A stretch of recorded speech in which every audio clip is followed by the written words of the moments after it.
Bem-vindos ao meu vídeo e eu vou falar aqui sobre o capítulo 2 da obra Anatomia do Estado de Murray Newton Rothbard. Pessoal, o capítulo 2, da obra do Rothbard, ele se chama O que o Estado é.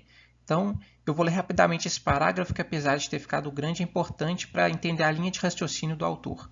Ele diz: o homem nasce nu e precisa usar sua inteligência para aprender a usar os recursos naturais disponíveis e para transformá-los, por exemplo, investindo em capital, em formas e lugares em que os recursos podem ser usados para satisfazer seus desejos e para melhorar seu padrão de vida. A única forma de o homem fazer isso é usando sua inteligência e energia para transformar os recursos, que é produção, e para trocar esses produtos por produtos criados por outros. Esse é o comércio.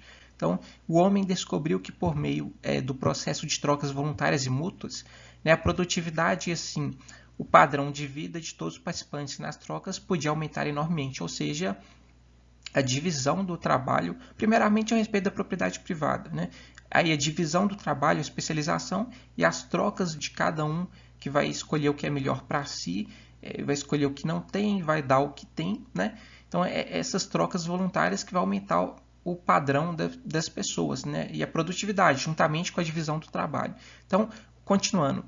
O único caminho natural para a sobrevivência e riqueza do homem, pois, é usar sua inteligência e energia a fim de se envolver no processo de produção e troca.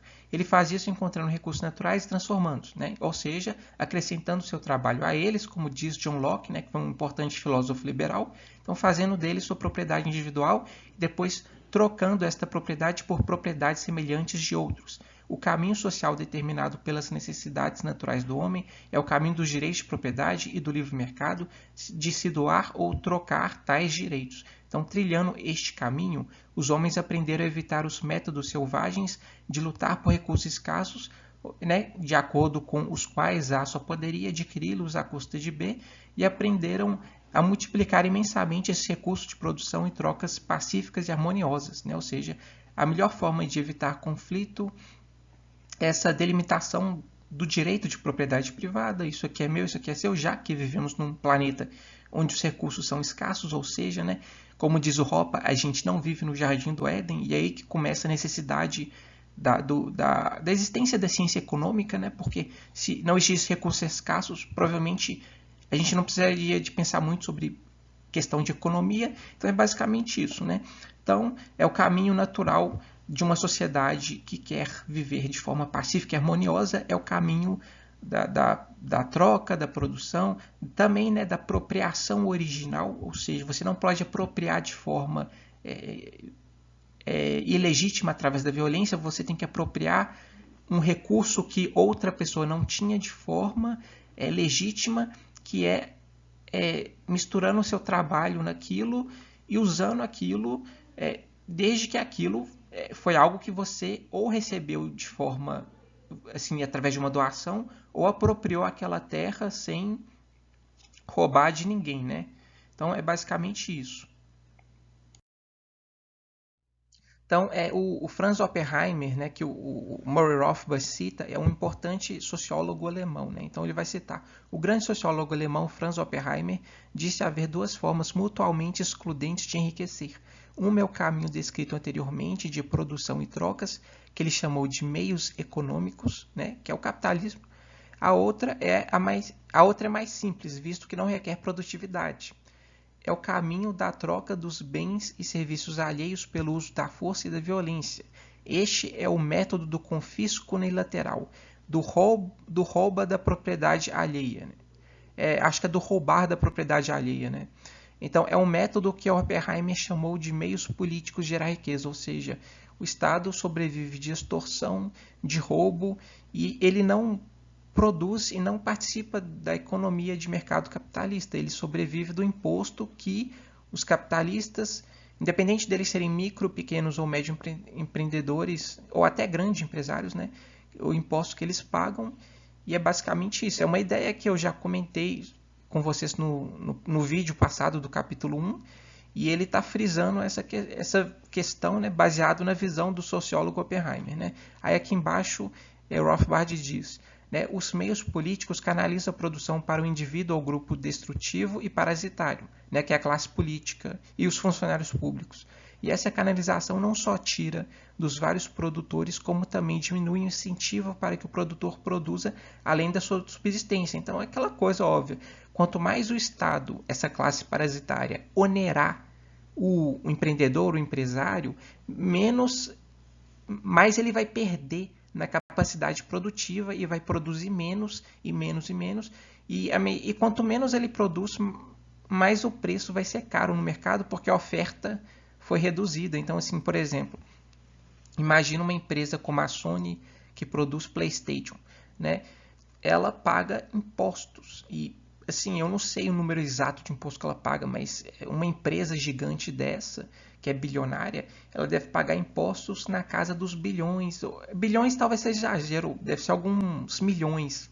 Tá, eu não sei o preço exato, mas ela paga muito de imposto. Então, agora imagina o seguinte, que ela não precisa mais pagar imposto para nada. Todo o dinheiro que era canalizado para pagar imposto, ele vai ficar com a empresa e ela vai aumentar a sua capacidade de fazer reinvestimento, de melhorar, de ampliar seu negócio e produzir mais. E à medida que ela produz mais, sempre com o objetivo de ganhar mercado, obviamente, ela vai produzir mais por exemplo, dos PlayStations que ela produz, e a tendência é o preço abaixar, porque o custo de produção vai ser reduzido, a atividade da empresa vai ter seu custo reduzido e ela vai produzir mais. E as empresas, de um modo geral, produzindo mais, a tendência é o preço abaixar. Então, se o Estado quiser ajudar os pobres com essa coisa de permitir que os pobres paguem preços menores, é só o Estado parar de cobrar impostos das empresas. Basicamente é isso. Deixa eu passar aqui. Então, o que é o Estado?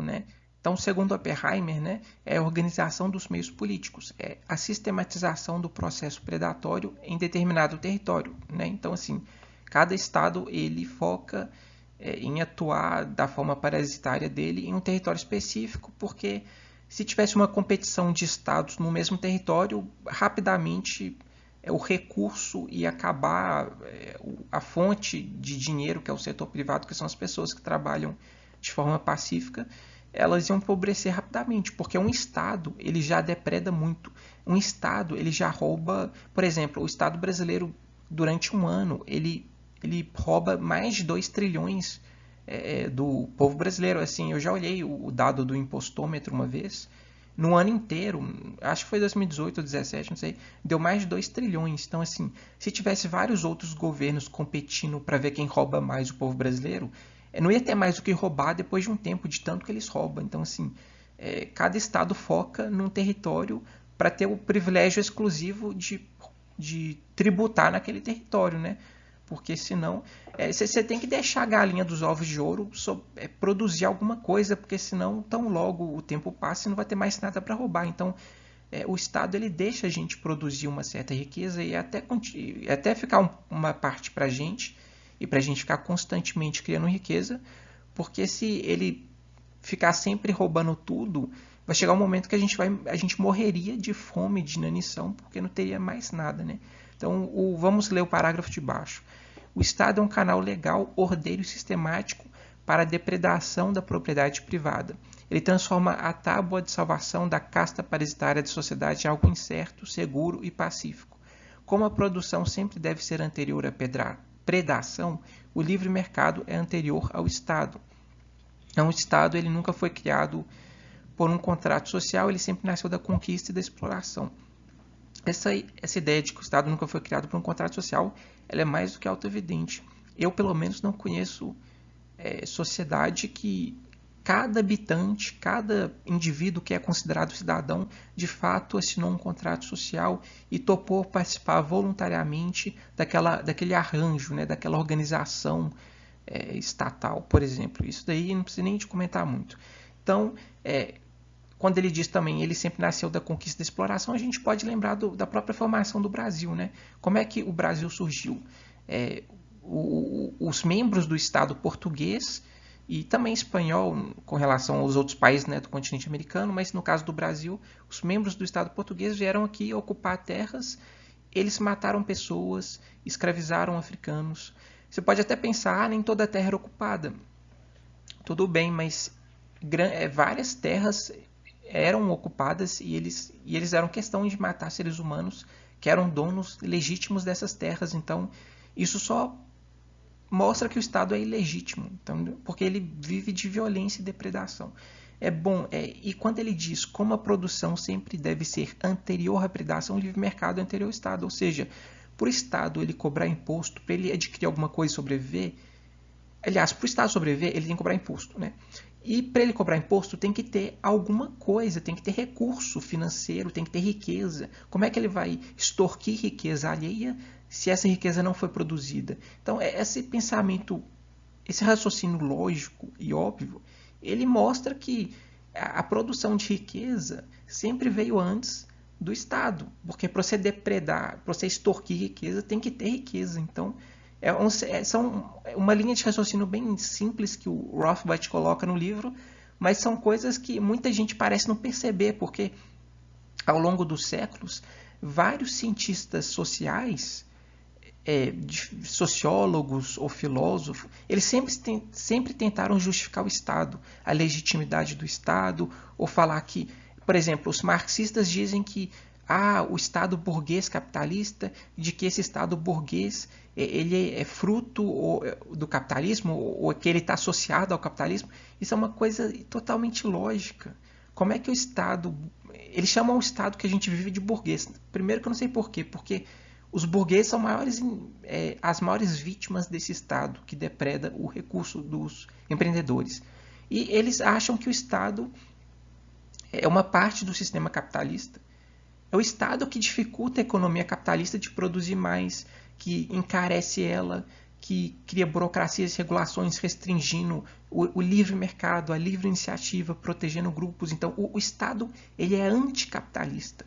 O Estado ele não é capitalista, ele nunca foi capitalista. Quem é capitalista é o dono do açougue, da padaria, da loja de roupa, da loja de calçado. Esse povo é capitalista. O Estado é anticapitalista. Bom, eu vou passar aqui porque eu já estou falando muito, né? Então, o Rothbard ele cita o importante escritor americano Albert J. Nock, né? Esse Albert J. Nock foi um grande libertário de sua época, né? Acho que ele nasceu na segunda metade do século XIX, em 1870, né? E ele viveu até o final da Segunda Guerra Mundial e ele foi, na época dele, assim, um escritor anti-estatista. Ele sempre atacava o Estado. A gente pode dizer que ele foi um dos primeiros libertários americanos, provavelmente, né? Então, pelo menos um intelectual ativo, né? Então ele escreveu entusiasmadamente que o Estado reivindica e exerce o monopólio do crime. Ele proíbe o assassinato privado, mas organiza assassinatos numa escala colossal. Ele pune o roubo privado, mas se lança sobre tudo o que deseja, seja propriedade do cidadão ou de um estrangeiro. Então o Estado, ele não é que ele é contra o crime, só ele pode fazer o crime. Ele é o monopólio da violência.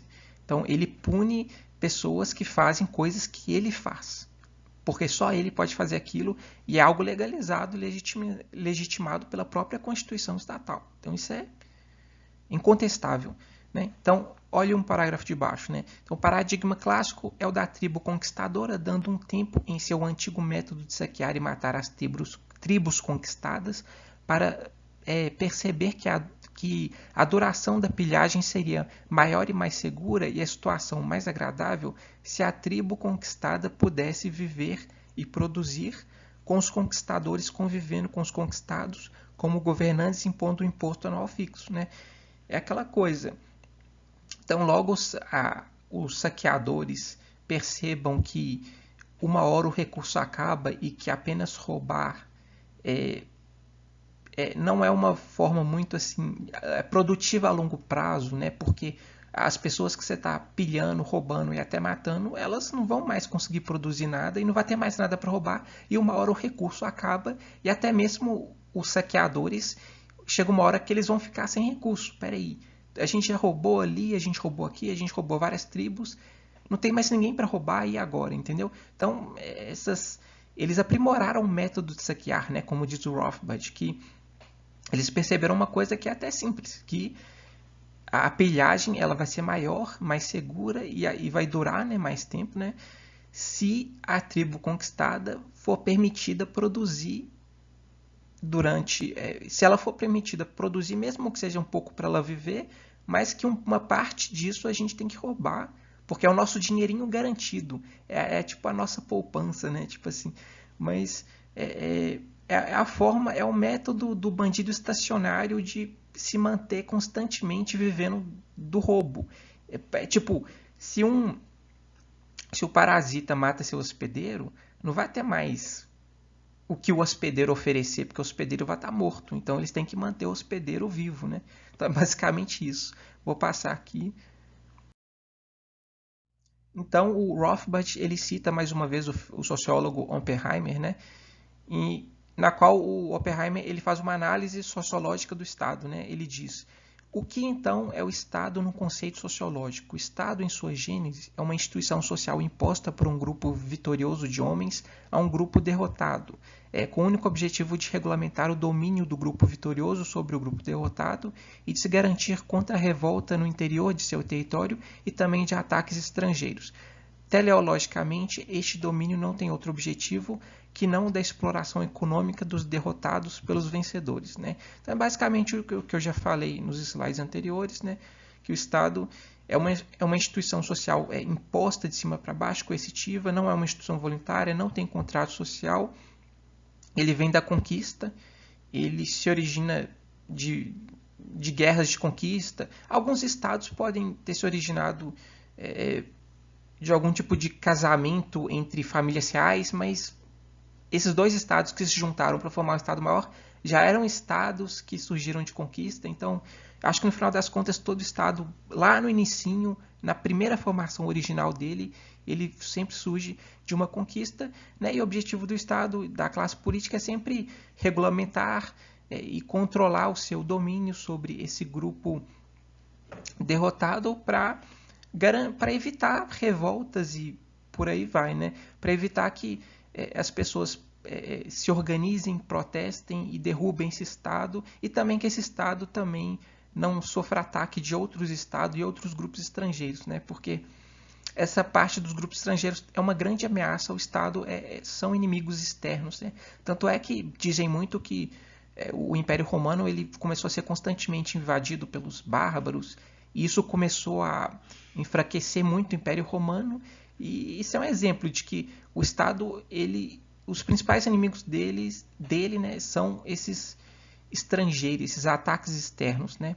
Então, vou passar e obrigado pela audiência, né? Então, deixo aqui uma frase do grande economista Ludwig von Mises, né, no qual ele diz que o padrão de vida do homem comum é mais alto nos países que têm o maior número de empresários ricos, né? Vocês podem até pesquisar, né?